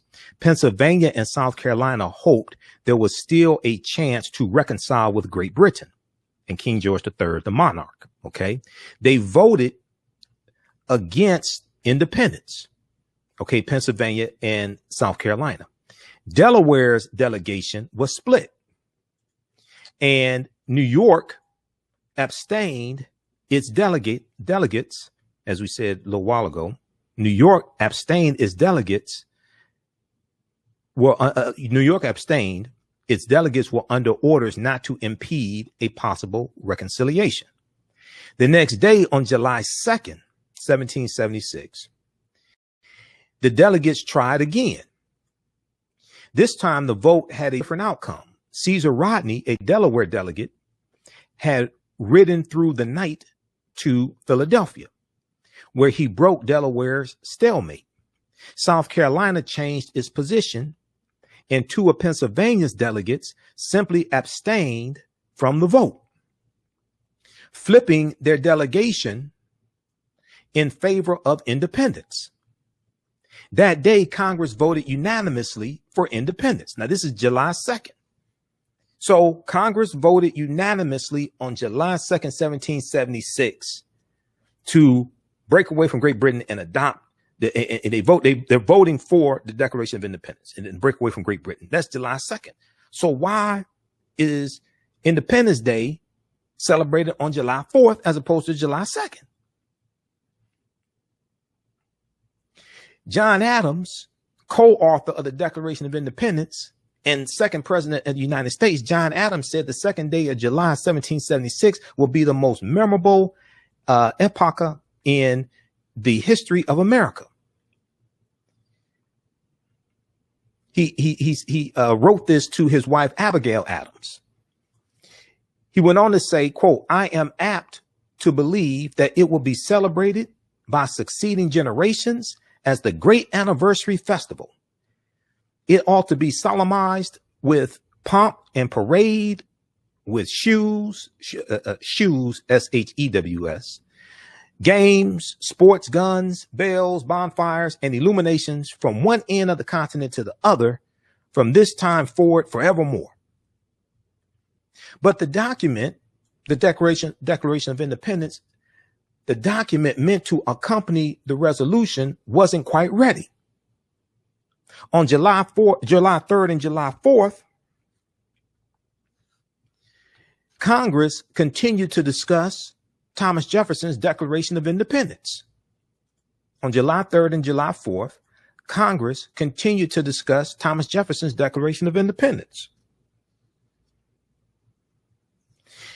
The most heated debate concerned a passage about slavery in which Thomas Jefferson accused King George III of violating the lives and liberty of, quote, a distant people who never offered him captive. Now, this is interesting because Thomas Jefferson is profiting off of the enslavement of African people. Talk about the pot calling the kettle black. Okay. It's the most heated debate concerned a passage about slavery in which Thomas Jefferson accused King George III of violating the lives and liberty of, quote, a distant people who never offended him, captivating and carrying them into slavery in another hemisphere, or to incur miserable death in their transportation thither, end quote. In another passage, Thomas Jefferson, who owned collectively about 600 slaves in his life, and we're not going to talk about Sally Hemings. Now, some people make the argument Sally Hemings was like 7/8 white, which is probably legitimate because this, I mean, it's screwed. See, when you go study this history, based upon how they determine what was white at the time or what was African or black, what have you, because of the intermixing of Africans and Europeans and the rape of African women and things like this, you're going to have some people who are technically white who are enslaved because of their ancestry and how many white ancestors they have, or how much white blood. You're going to have some of them who are enslaved. Okay. And they're going to say they're black. Right. So all this stuff just gets screwed up, and Africans are being stripped of their nationality and put into this status of enslaved and all this, and stripped of their rights and everything. All this stuff just gets screwed up. So in another passage, Jefferson accused the King George III, of encouraging enslaved people to escape and join the English forces because the British said, if you come fight, they told enslaved Africans on the colony side, if you come fight for us, when this whole thing is over with, we're going to set you free. So we were born at night, but not last night. We wanted to be free. And then they're going to escape from the colony side, go to the British side and fight against their former slave masters. Now, although the debate was not documented, Thomas Jefferson later blamed South Carolina and Georgia for balking at the passage. But the entire Congress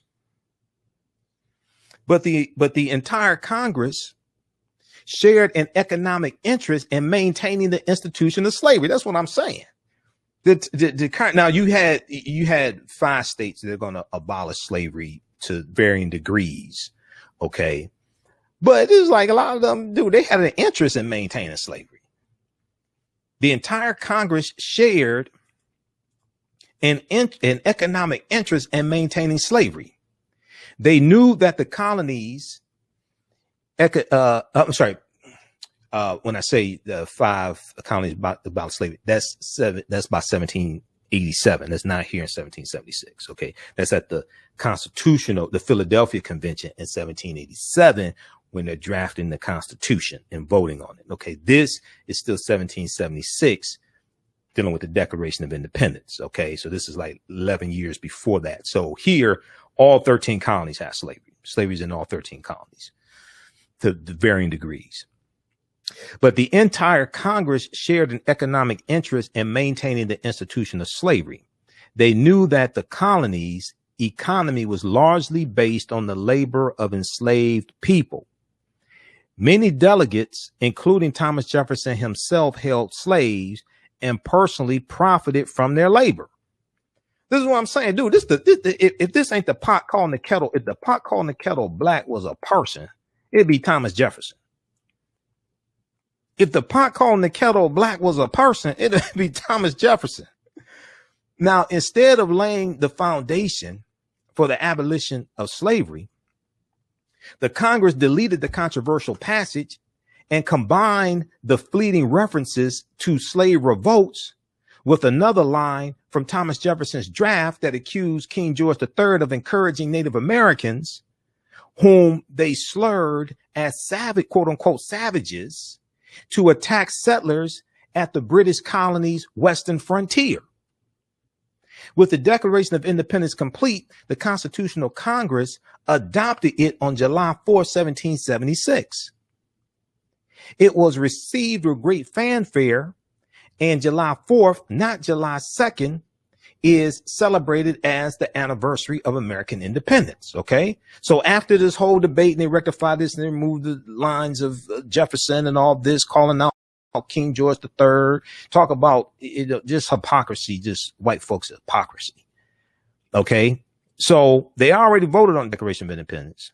They couldn't adopt it yet because they're still debating it. So now they have adopted it. With the Declaration of Independence complete, the Continental Congress voted to adopt it on July 4, 1776. It was received with great fanfare, and July 4th, not July 2nd, is celebrated as the anniversary of American independence. Most people don't know why. Most people don't know about this debate over slavery that took place. The new republic's independence would at least be secured with its Revolutionary War victory in 1783. But for those the document left out, enslaved African people, Native Americans, and women, and some of the African people who, well, we know African people were in this land going back tens of thousands of years, at least 51,700 years ago, as Dr. David Imhotep lays out in The First Americans Were Africans, Documented Evidence. Okay. So, and then you're also going to have, you can also have some Native Americans who are going to be enslaved to various degrees. Some of them are going to be enslaved. You're going to have some Native Americans who are captured here and taken into England as well. That's going to take place also. You have multiple things happening. But this is a continuation of the history of the Moors in Europe, the African Moors in Europe, and the wars between African Moors and Europeans and all this stuff. And the African Moors are in England as well. They're in Great Britain.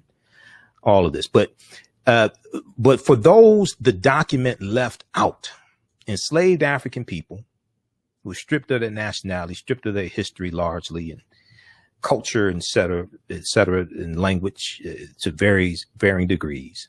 Native Americans and women, the celebrated declaration proved to be anything but a guarantee of equality. So this is why. One of the reasons why Dr. Shaka Musa Barashango called it the 4th of July. Dr. Shaka Musa Barashango, who wrote African People and European Holidays and Mental Genocide, this is one of the reasons why he calls it the 4th of July. Now, this is book 2. Okay. I showed you book 1 in the tweet I did, in the Facebook post I did. Let's go over to that here. I was able to find it. Posted this on my personal page and shared it on my fan page, the African History Network. I said, so I did this July 4th. I said, today, July 4th is the 4th of July, as historian, author Dr. Shaka Musa Barashango called it. As a historian myself, we need to study today, not celebrate, which is true. We need to study 1776, July 4th, and what led up to it and what came after. We need to study it. Okay. I don't think we should celebrate. Now, if you want to celebrate it, okay, well, go ahead. I ain't going to talk about you or something. I mean, you're okay. Go ahead. I'm not going to fight you if you want to celebrate it. But any of these European holidays we celebrate, we need to at least study the history of it so we know what it is that we're celebrating and participating in. Because oftentimes you could be participating in your own dehumanization and not realize it. So this is book 2. And on page 1 of book 2, chapter 1, America's Independence Day, the 4th of July, he starts dealing with that history. We'll talk about this some later in the week. And where's book 1? Oh, book 1 is here.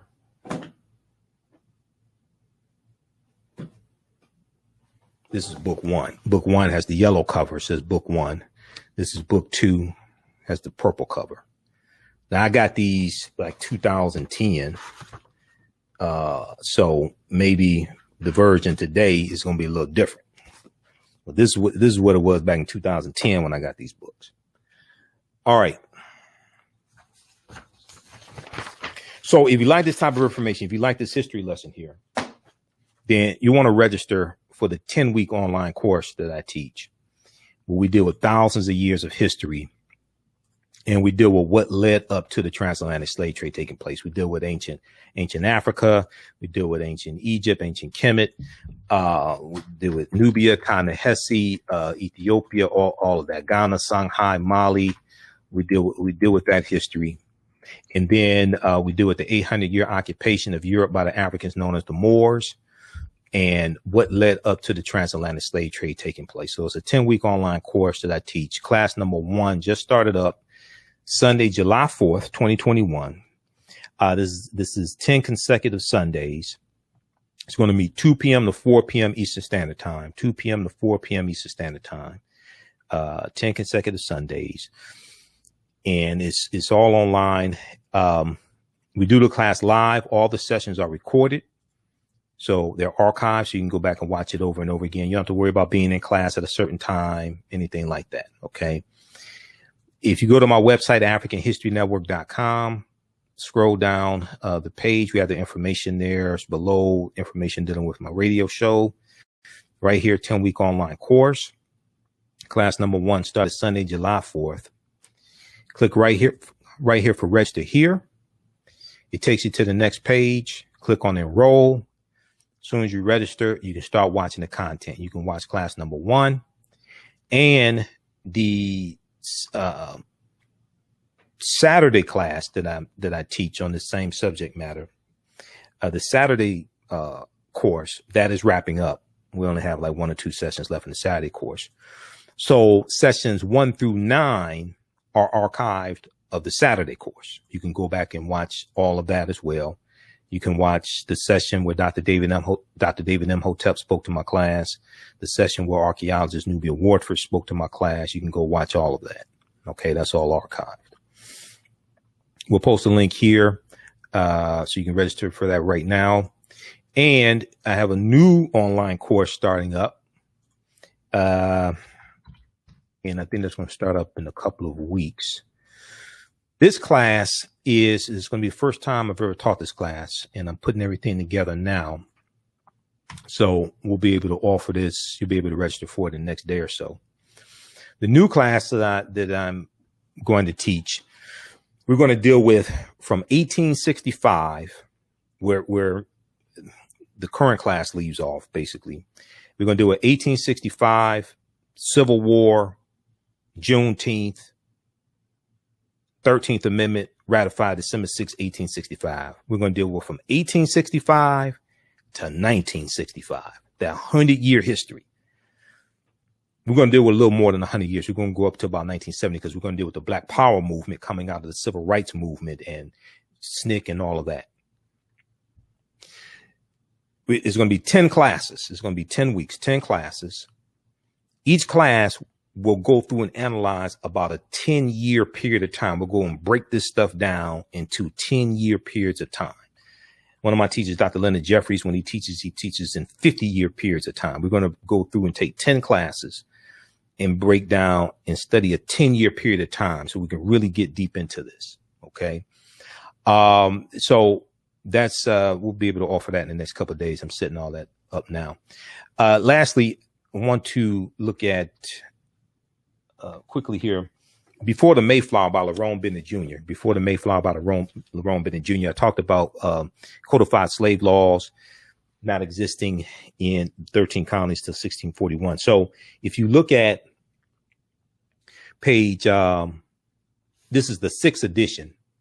You look at page 443, landmarks and milestones, landmarks and milestones. Towns in the back of the book. You go down to 1641. Okay. And it tells you Massachusetts became the first colony to give statutory recognition to slavery. That's 1641, December 1641. Other colonies followed. Connecticut, 1650, Virginia, 1661, Maryland, 1663. Okay. In 1619, they ain't had codified slave laws in any of the 13 colonies.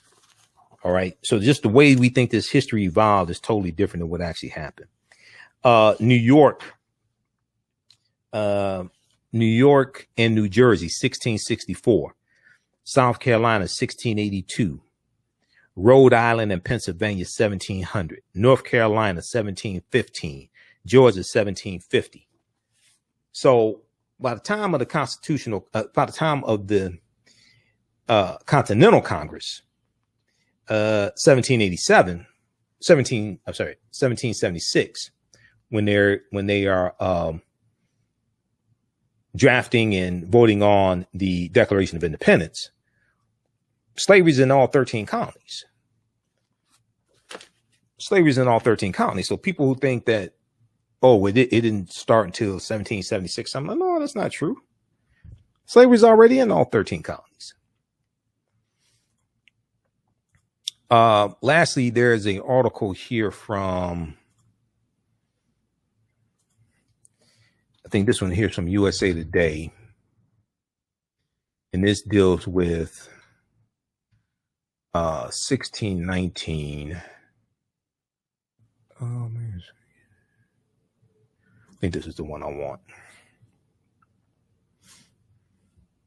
1619, 400 years ago, a ship arrived in Virginia bearing human cargo.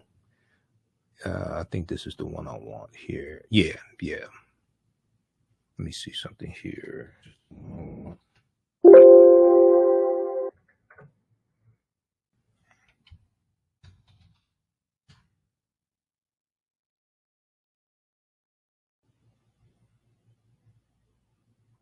You can read this one here. This gives some of that information. I think this one does that. It gives some of that information.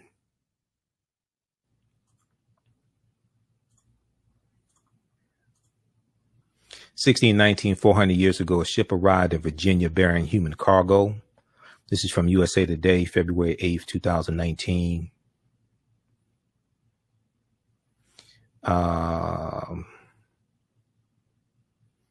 Okay, San Juan Batista, Portuguese slave ship San Juan Batista. They talk about before the Mayflower. They have a map here also. They cite my friend, Dr. Darrell Scott, history professor at Howard University, who he now says that, you know, it was a form of slavery. Chattel slavery didn't exist then in the 13 colonies.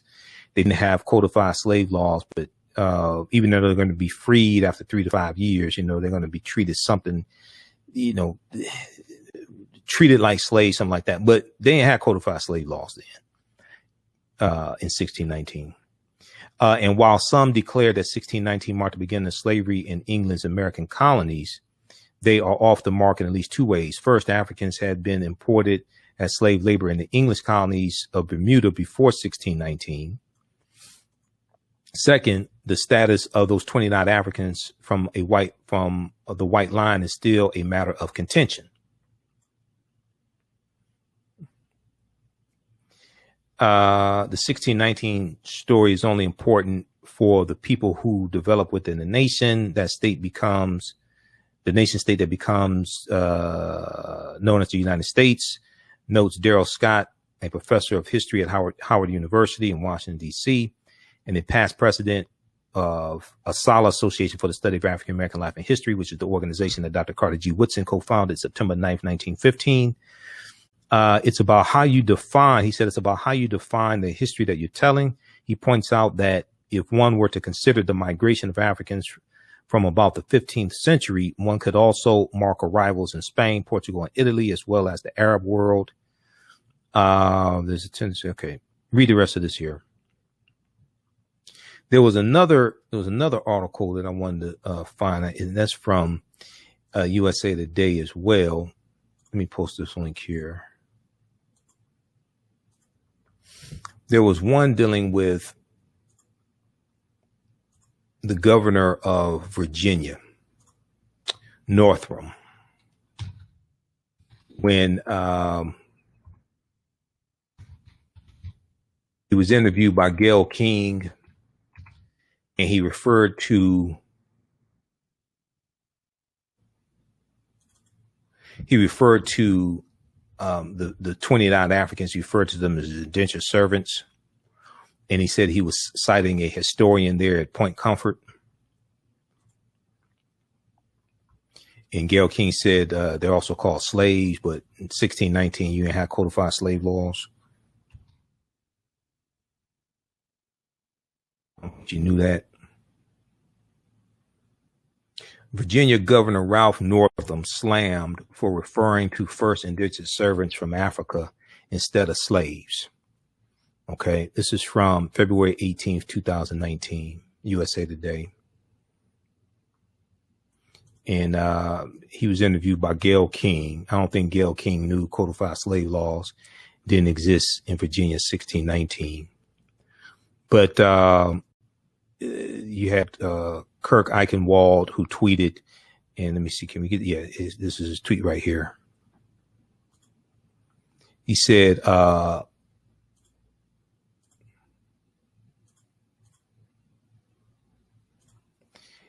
folks, learn your damn history. Northam is correct. First black African. Oh, what is it taking me to his tweet?